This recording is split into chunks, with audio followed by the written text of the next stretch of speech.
Good morning, students. In our last video lecture, we studied about the topics a network of small towns and traders, big and small. दोनों ही topics हमने अपने last video lecture में complete किए थे, जिसमें हमने पढ़ा था टैक्सेस कलेक्ट किए जाते हैं मार्केट्स में, वैल्यूएबल गुड्स जो वहाँ पर थी, sugar, dyes, thread, salt, coconuts, इन सब चीज़ों पर टैक्सेस कलेक्ट किए जा रहे थे। और कलेक्ट करते कौन थे? सामंत, जो पहले भी हम पढ़ चुके हैं, प्रीवियस चैप्टर्स के अंदर भी इसका आया था। और ट्रेडर्स यहाँ पर थे, कुछ बड़े ट्रेडर्स थे और कुछ small traders. Today our next topic is crafts in towns. तो लेसन के नाम को अगर हम चेक करें फिर से, तो क्या था? Towns, traders and craft persons. Towns हमने पढ़ा कि टाउन्स कैसे डेवलप हुए। फिर सेकंड चीज़ हमने पढ़ी ट्रेडर्स। ट्रेडर्स थे स्मॉल एंड बिग ट्रेडर्स। तो ट्रेडर्स जो वहाँ पे ट्रेड कर रहे थे वो ट्रेडर्स थे। और थर्ड चीज़ जो है इसमें, third thing is crafts. Craft person जो वहाँ पर आया था, क्राफ्ट का जो लोग काम कर रहे हैं वो कौन होते हैं? Craft persons. तो वहाँ से ये रिलेट होता है।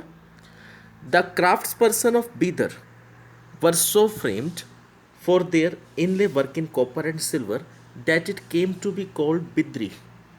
तो अपनी आर्किटेक्चरल वर्क के लिए काफ़ी ज़्यादा फेमस है, और ये आर्किटेक्चरल आर्ट क्या कहलाती है? इनकी बिद्री नाम से फेमस है, पॉपुलर है ये।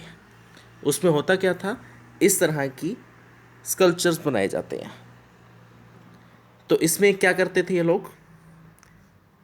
द पंचाल्स और विश्वकर्मा, ये दो कैटेगरीज हैं, दो कास्ट हैं, एक कम्युनिटी है जो consisting of goldsmith, bronzesmith, blacksmith, masons, carpenters were essential to the buildings of temples. तो ये लोग क्या करते थे? बड़ी बड़ी बिल्डिंग्स बनाने का काम करते हैं।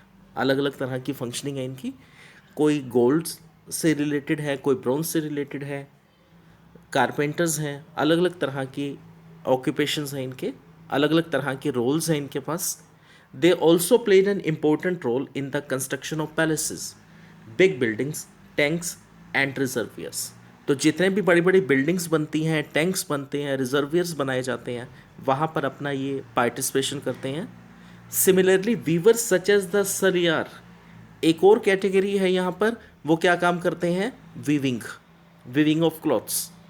तो वो कैटेगरी क्या है?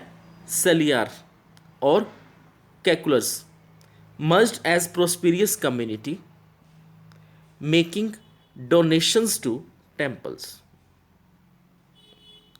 तो ये कैटेगरी क्या करती है? कपड़ा बुनने का काम करती है, और ये लोग डोनेशंस वगैरह भी देते हैं। Some aspect of cloth making like cotton cleaning, spinning, dyeing became specialised and independent crafts. तो काफ़ी सारे आर्ट्स जो हैं यहाँ पर हो रहे हैं। वो आर्ट्स क्या हैं? कॉटन को क्लीन करना, स्पिन करना, डाई करना उसको, तो इन सब चीज़ों के अंदर वो स्पेशलाइज्ड हैं। Through this picture we may observe the art work on clothes. कपड़े के ऊपर जो आर्ट कर रहे थे ये लोग, वो इस तरह की है कुछ। The changing fortunes of towns.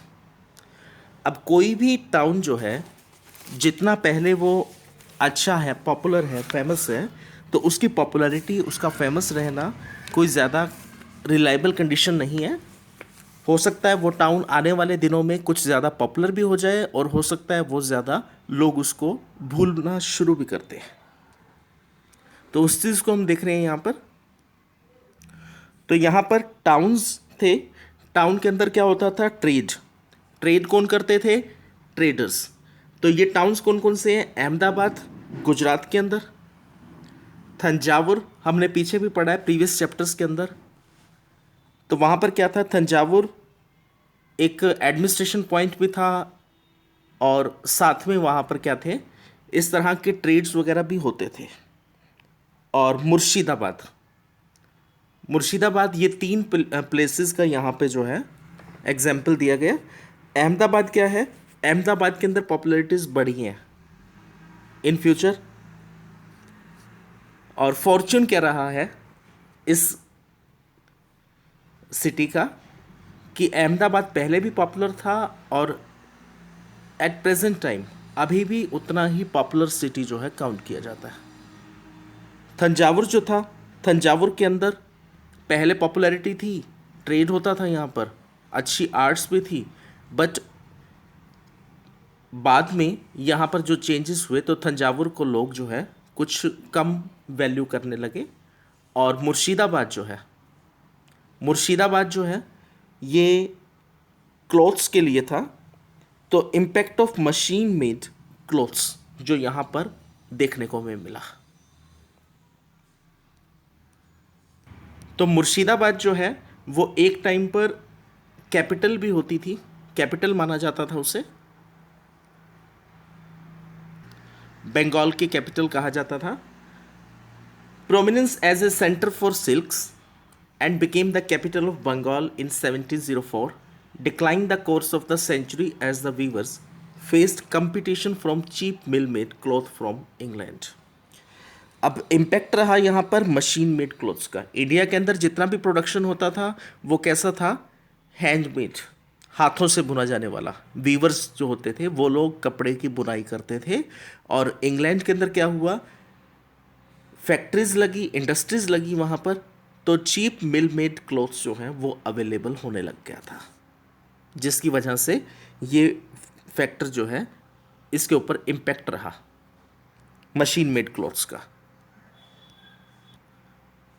Next topic is a closer look Hampi, Masulipatnam and Surat, the architecture splendour of Hampi.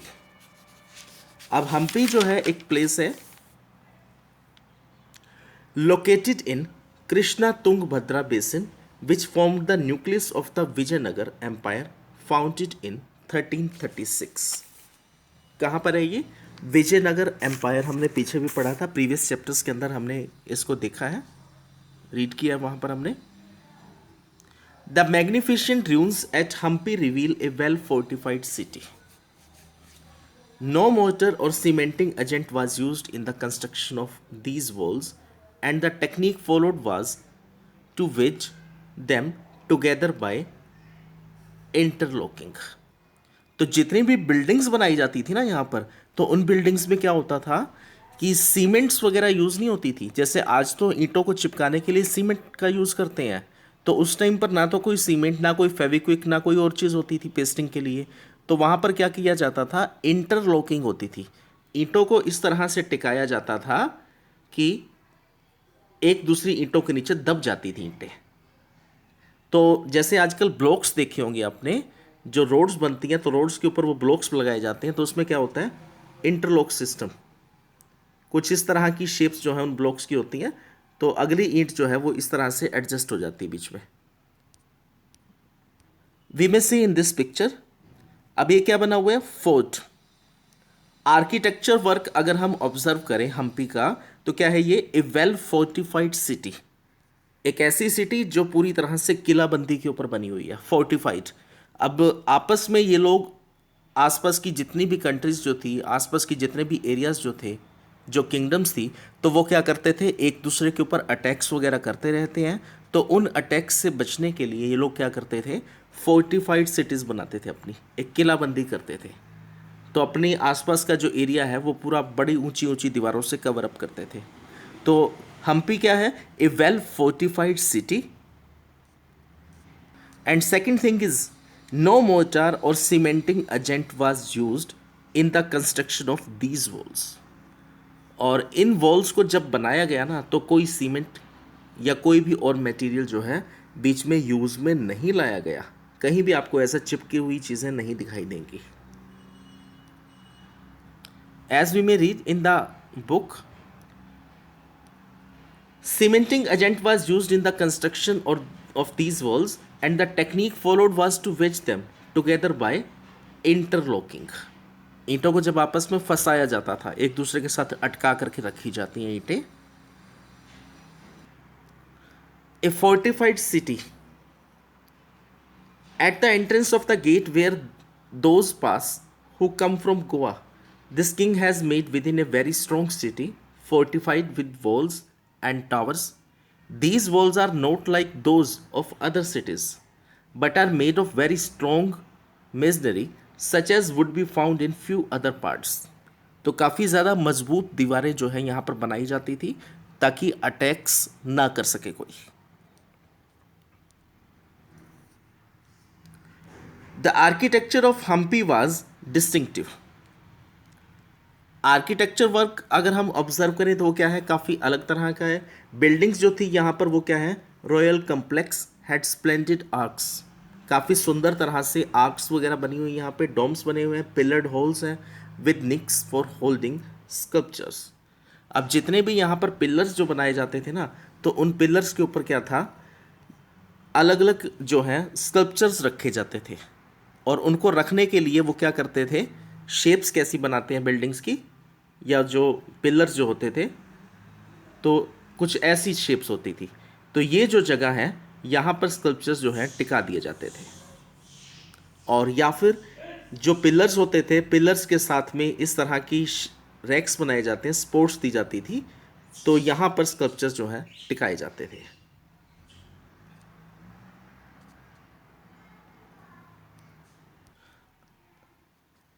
Commercial activities भी यहाँ पर काफ़ी ज़्यादा रही हैं. Hampi buzzed with commercial and cultural activities.